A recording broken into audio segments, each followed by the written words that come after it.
शुक्रवार 10 जनवरी को पर्यावरण के लिए कार्य करने वाला एक परिवार जिसमें हरपाल सिंह राणा, बेटी स्वाति राणा, बेटे अखिल राणा, पत्नी सीमा राणा आधारा वातावरण में पर्याप्त सांस लेने योग्य ऑक्सीजन मापने की सुविधा की मांग को लेकर उनके निवास स्थान कादीपुर से अपनी आवाज को सरकार तक पहुंचाने की शुरुआत की। पर्यावरण चिंतक स्वाति राणा इस विषय पर बेहद गंभीर दिखाई दी। उन्होंने चिंता व्यक्त करते हुए क्या कहा, जरा इसे भी सुनिए।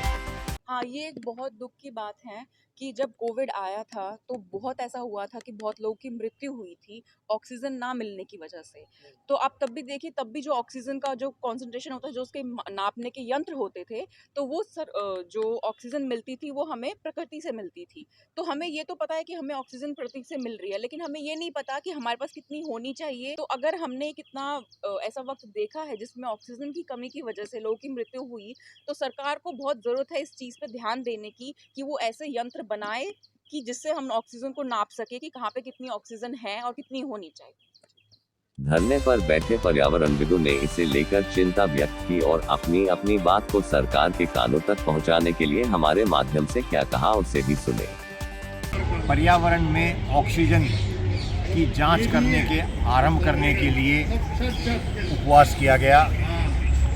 इसका जो उद्देश्य है वो ये है कि भारत सरकार और किसी राज्य सरकार के द्वारा प्राणी मात्र के लिए सबसे उपयोगी ऑक्सीजन जांच करने की मात्रा की कितनी उपलब्ध है, इसकी कोई जानकारी उपलब्ध नहीं है। ज़रूरी है जी, हर प्राणी के लिए जिंदा रहने के लिए ऑक्सीजन ज़रूरी है, इसका पता लगाना भी बहुत ज़रूरी है।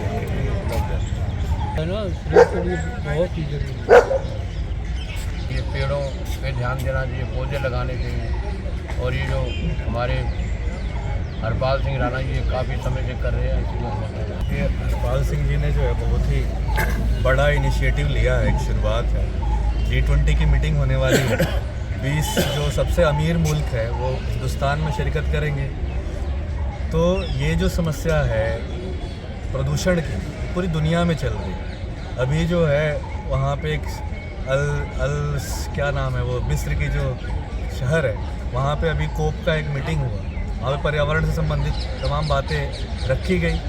हिंदुस्तान जो 140 करोड़ लोगों का देश है, हर शहर के ये हालत है कि जैसे ही नवंबर का महीना आता है सांस लेने लायक रहता नहीं। तो ये जो मसला है सरकार के कानों तक जाए और जो 20 अमीर मुल्क भी हमारे देश में आने वाले, वहाँ के प्रतिनिधि आने वाले, उन्हें भी पता चले कि विकास के लिए जो भी ज़रूरत की चीज़ें हैं, पर जीवन के लिए जो ऑक्सीजन है वो कितना ज़रूरी है।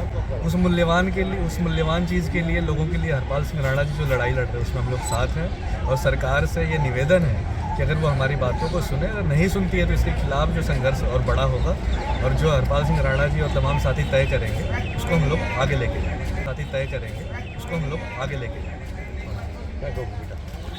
देश हमें देता है सब कुछ, हम भी तो कुछ देना सीखें।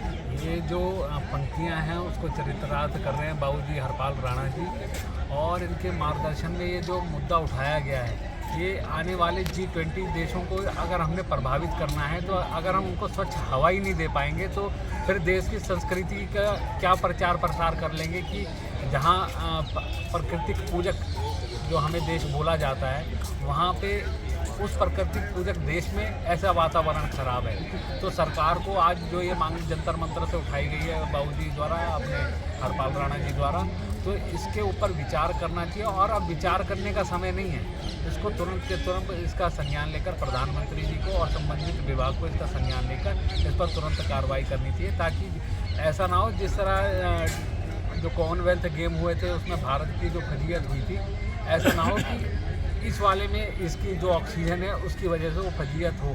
तो उस फजीहत से बचने के लिए ये बहुत सही समय पे ये मुद्दा आदरणीय बाबूजी ने उठाया है और सरकार को इस पर संज्ञान लेकर कार्रवाई करेगी। मेरी धर्मपत्नी है सीमा राणा, क्या कहेंगी? यही कि वायु है, प्राण है, तो हवा है तो हमारा जीवन है। तो जीने के लिए हमें सबसे जरूरी चीज़ हवा है, तो उसकी शुद्धता और उसकी मात्रा का हमें पता होना चाहिए, ध्यान होना चाहिए। और उसकी उपलब्धता के लिए हमें यंत्र, हमारे देश में यंत्र लगाने चाहिए ताकि जागरूकता आए और व्यक्ति इसका नुकसान ना कर।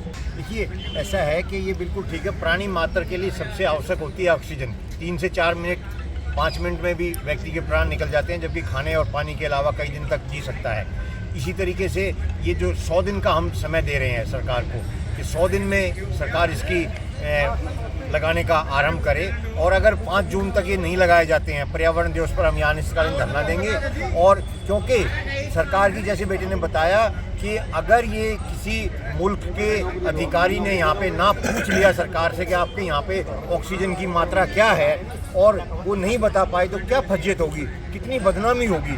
बहुत से देश जब दिल्ली में प्रदूषण बढ़ता है तो वो अपने देश में एडवाइजरी जारी करते हैं कि हमारे देश के नागरिक भारत में ना जाएं क्योंकि वहाँ प्रदूषण बढ़ गया है। तो इसी तरीके से वो जरूर कुछ ना कुछ ऐसा करेंगे कि जिससे ऑक्सीजन का पता लग जाए और भारत सरकार कहे कि हमारे पास तो ऑक्सीजन की जानकारी नहीं है। आपको बता दें कि शरीर में मौजूद कुल ऑक्सीजन का करीब 20% मस्तिष्क द्वारा इस्तेमाल किया जाता है। इससे ऊर्जा का निर्माण होता है, जबकि पानी ना मिलने पर व्यक्ति कुछ दिन तक जीवित रह सकता है। बावजूद इसके दिल्ली सहित पूरे देश में वातावरण में ऑक्सीजन मापने की कोई व्यवस्था उपलब्ध नहीं है, जो चौंकाता है। आंदोलनकारियों ने भारत सरकार और राज्य सरकारों से आग्रह किया कि जिस प्रकार से प्रदूषण मापने के यंत्र लगाए गए, जो खतरनाक स्थिति सामने आने पर समाधान की ओर प्रयास करने का इशारा करता है, इसी प्रकार से ऑक्सीजन मापने के यंत्र भी लगाए जाएं, जिससे करीब 150 करोड़ भारतीयों की सेहत के मद्देनजर भयावह परिस्थिति सामने आने पर उसके समाधान पर कार्रवाई की जा सके। इस ओर सरकार का ध्यान आकर्षित करने के लिए मातृशक्ति में श्रीमती सीमा राणा, संगीता प्रजापति, तो वही पर्यावरण कार्यकर्ताओं में रामहेर राणा, अजय शाह, सुशील खन्ना, प्रवीण काशी, जितेंद्र तिवारी, अर्जुन सिंह आदि व्यक्ति उपस्थित रहे। प्राइम टाइम न्यूज से अर्जुन सिंह की रिपोर्ट, नई दिल्ली।